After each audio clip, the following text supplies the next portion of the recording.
Assalamualaikum warahmatullahi wabarakatuh. Selamat pagi dan salam sejahtera untuk kita semua. Pertemuan ke-11 untuk mata kuliah komunikasi bisnis dengan topik pengorganisasian pesan-pesan yang baik.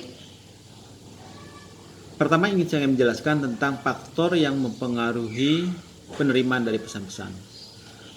Faktor penyebab pesan tidak tersampaikan dengan baik.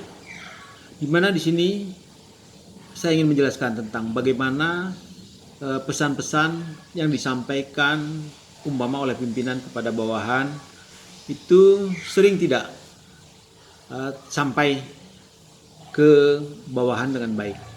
Hal ini terjadi karena tidak terorganisasinya pesan-pesan, sehingga apa yang diharapkan dari penyampaian pesan tidak terpenuhi, bahkan kadang jauh daripada yang diharapkan.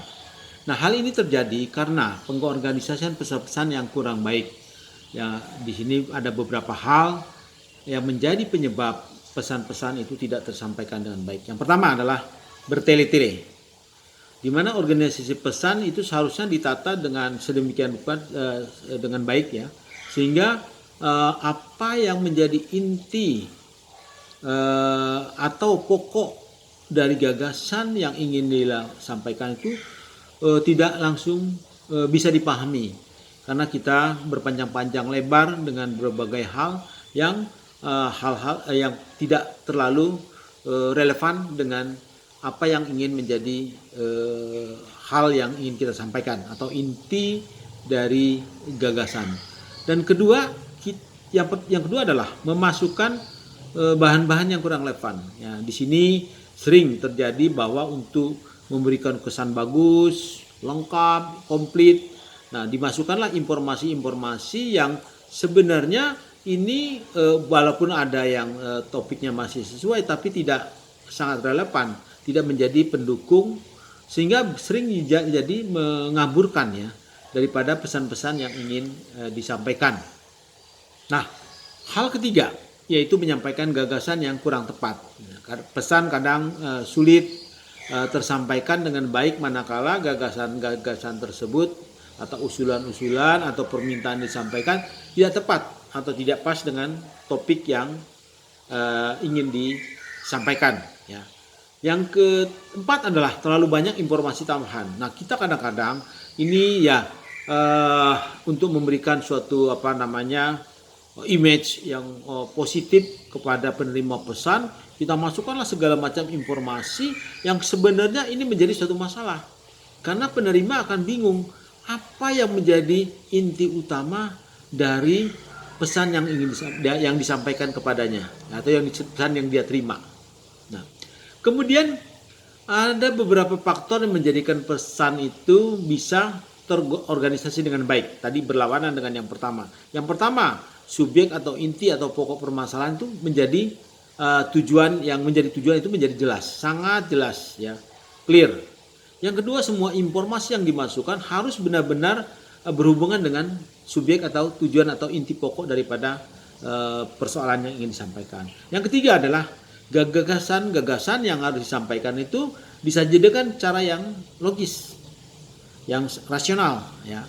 Dan kemudian semua informasi yang penting itu juga harus sudah tersampaikan dengan baik melalui pesan-pesan yang disampaikan. Nah, kemudian apa tujuan pengorganisasian pesan yang baik? Yang pertama jelas, membantu penerima memahami pesan. Apa yang menjadi inti atau pokok hal yang ingin disampaikan oleh pengirim kepada penerima. Yang kedua, membantu penerima pesan melalui pesan-pesan yang disampaikan. Jadi ini pertama adalah bagaimana bisa membantu penerima itu cepat memahami. Yang ketiga tentunya dalam hal ini menghemat waktu ya, karena kalau dia mudah memahami maka dia akan cepat menangkap inti persoalan yang disampaikan. Dan kemudian tentunya mempermudah pekerjaan penerima pesan, karena dia mau menindaklanjuti dari apa yang menjadi keinginan dari pesan-pesan yang disampaikan, yang diterimanya, kemudian dia memberikan respons dengan berupa tindak lanjut dari pesan-pesan yang disampaikan. Kan kemudian hal yang penting dalam kaitan dengan pengorganisasian pesan-pesan adalah bagaimana kita bisa membuat outline. Ini adalah sebagai langkah pengorganisasian pesan-pesan yang baik. Nah, dalam melakukan menyusun suatu outline ada 2 tahapan. Yang pertama adalah mendefinisikan dan mengelompokkan gagasan. Nah, mengkomunikasikan gagasan atau sesuatu menjadi sesuatu yang sangat mendasar. Ya, ketika kita menelpon, kemudian atau menuliskan beberapa paragraf, atau bisa saja kita menyusun laporan yang ratusan halaman.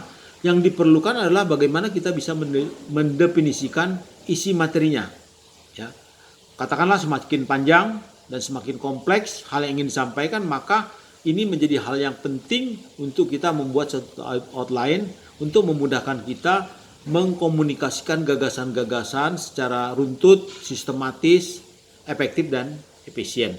Ini adalah bagaimana pertama adalah kita mendefinisikan dan mengelompokkan gagasan. Yang kedua, ya, adalah menentukan urutan dengan rencana organisasional. Nah, di sini yang pertama ada beberapa pendekatan. Yang pertama disebut pendekatan langsung atau deductive approach, di mana kita mengedepankan ide inti kemudian diikuti oleh bukti-bukti pendukung. Nah, ini biasanya pesan-pesan yang kita kategorikan sebagai pesan yang positif, ya, yang bagi penerimanya dan juga menyenangkan atau bisa saja katakanlah netral.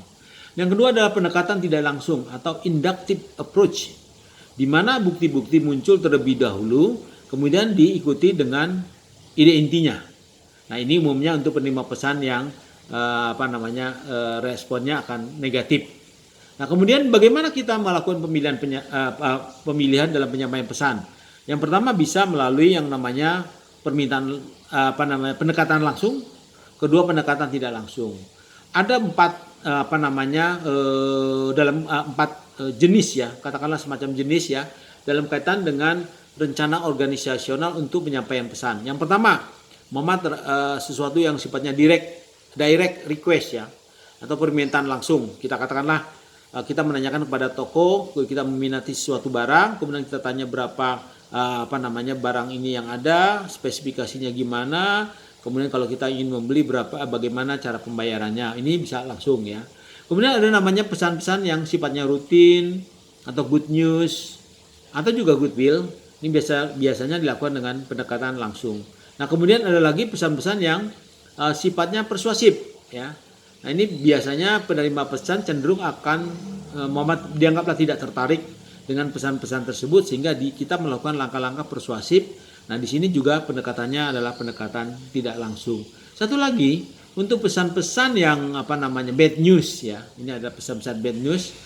Misalnya penolakan lamaran, permohonan kredit, penurunan pangkat, penurunan gaji, dan juga melakukan mutasi, maka kita anggap bahwa penerima cenderung akan kecewa, ya. Nah, ini tentunya dilakukan pendekatan yang tidak langsung. Nah, pesan-pesan bad news ini lakukanlah kita dengan bahasa yang baik, kemudian bahasa yang santun, ya. Kemudian juga dengan menempatkan intinya itu pada bagian pertengahan dari surat. Demikian yang bisa saya sampaikan. Wabillahi taufiq wa hidayah. Wassalamualaikum warahmatullahi wabarakatuh.